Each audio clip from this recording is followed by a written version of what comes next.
لیکن کمال ہے اللہ سبحانہ تعالیٰ کا، من نفس واحدہ، ایک نفس سے انہیں پیدا کیا جو کہ آدم علیہ السلام ہے، ابو البشر،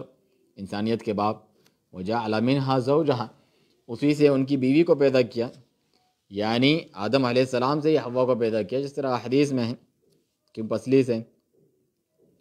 تاکہ ان کے پاس جا کر سکون حاصل کریں، یعنی انہی کی جنس میں سے ہیں، ان سے نکلی ہوئی چیز ہے، مرد سے نکلی ہوئی عورت چیز ہے، تو وہ اس کی طرف لپکے گا، وہ اس کی طرف لپکے گی،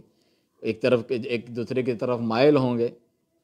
جسمانی طور پر بھی، جذباتی طور پہ بھی۔ تو ان کے درمیان ایسی جو ہے مناسبت رکھی، موافقت رکھی ان کے جسم، اعضاء میں، دیکھنے میں، ہر چیز میں، جس کی وجہ سے دونوں کو سکون حاصل ہوتا ہے، ایک دوسرے سے تعلق قائم کر کے ایک کو دوسرے سے سکون حاصل ہوتا ہے۔ تو ان دونوں کو جوڑ دیا، یعنی شہوت کے زمام سے، شہوت کی لگام سے ان کا آپس میں ملاپ کرا دیا کہ ایک دوسرے سے ملنے کے لیے یعنی یہ تڑپتے ہیں، ملتے ہیں۔ یہ اللہ سبحانہ تعالیٰ کی بڑی نعمت ہے۔ لوگ جنس یا سیکس سے متعلق بات جو ہے، یا جو ہے جسمانی تعلقات ہیں، شہوات، اس کو کوئی بری اور گندی چیز سمجھتے ہیں، اسی سے جوڑے رکھتے ہیں، چنانچہ اس تعلق سے جو جائز اور حلال باتیں ہیں اسے بھی کرنا ایک معیوب چیز سمجھتے ہیں۔ ایسا نہیں ہے، بلکہ حرام طور پہ جس طرح اور کام کرنا منع ہے، اسی طرح اس کا حرام استعمال منع ہے۔ جس طرح مال ہے، حلال حرام دونوں استعمال کیا جا سکتا ہے، تو شہوت، کسی کے اندر قوت ہونا، شہوت ہونا، مرد ہو یا عورتیں، دونوں میں رکھی، جو کہ ایک خوبی ہے جس کو اچھی جگہ پر اللہ کی فرمانبرداری میں استعمال کرنا چاہیے۔ جس طرح دیگر نعمتوں کو، یہ تو نعمت ہے، اللہ سبحانہ تعالیٰ نے اجازت دی اور اس کو اچھا کام قرار دیا، اس سے پرہیز کرنے والے کو نبی صلی اللہ علیہ وسلم نے اچھا نہیں سمجھا،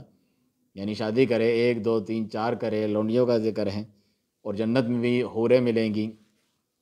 عورتیں ملیں گی، ان کی قوت اتنی زیادہ ہے۔ انبیاء کرام جو ہے سینکڑوں شادی والے بھی تھے، جس طرح سلیمان علیہ السلام ہیں،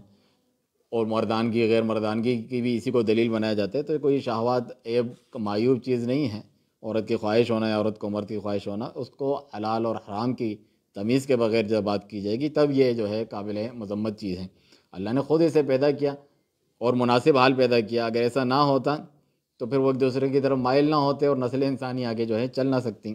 آگے بھی شیخ ذکر کریں گے کہ اس میں کیا کچھ خوبیاں ہیں۔ فلما تغشاها،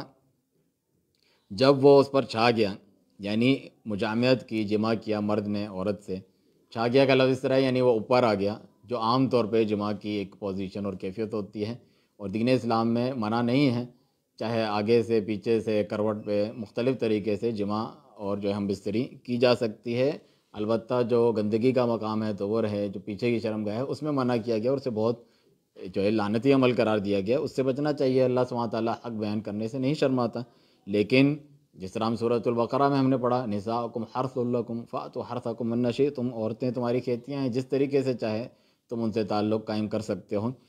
اور حرام چیزوں سے بچتے ہوئے۔ تو یہ جو پوزیشن ہے، جب یہ دینی مذہبی پوزیشن سمجھتے ہیں دیگر جو اہل کتاب ہیں ان کو بھی، تبھی وہ جو مشنریز ہوتی ہیں ان کی دعوت تبلیغ کرنے والے، اس کو مشنری پوزیشن بھی کہہ رہے ہوتے ہیں، کہ وہ اوپر سے اس کے اوپر جو ہے چھا گیا، یعنی مرد اوپر ہے اور عورت نیچے ہیں۔ تو اللہ جو باری سبحانہ تعالیٰ ہے، پیدا کرنے والا، بنانے والا ہے، اس نے مقدر کر دی کہ اس شہوت کی وجہ سے، میں نے بتایا نا کہ یہ ایک خوبی ہے جو ہے اس کو صحیح جگہ پر لگانا چاہیے، تو اس شہوت کی وجہ سے، جماع کی وجہ سے نسل انسانی، جو کہ ایک اچھا اور خوبی والا کام ہے، بلکہ ہماری زندگی کا اہم جز ہے، اس کے بغیر جو ہے زندگی، حیات اور نسل چلنے کا کوئی تصور نہیں، اس کو اس کے ساتھ جوڑ دیا، تو چنانچہ حمل اس کو ٹھہر گیا، حملا خفیفا، ہلکا سا حمل۔ شروع میں، ابتدا میں عورت کو معلوم بھی نہیں چلتا کہ حمل ٹھہر چکا ہے، اتنا ہلکا ہوتا ہے، کیونکہ اس وقت وہ بھاری نہیں ہوئی ہوتی ہے، موٹی نہیں ہوئی ہوتی ہے، اس کے جو ہے پیٹ میں حمل معلوم نہیں اسے چلتا ہے کہ ابھی بڑا نہیں ہوا ہوتا۔ لیکن جب وہ چلتا رہتا ہے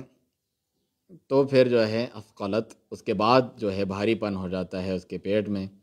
تب جو ہے ان کے دل میں اللہ تعالیٰ شفقت ڈال دیتا ہے اس اولاد کے تعلق سے،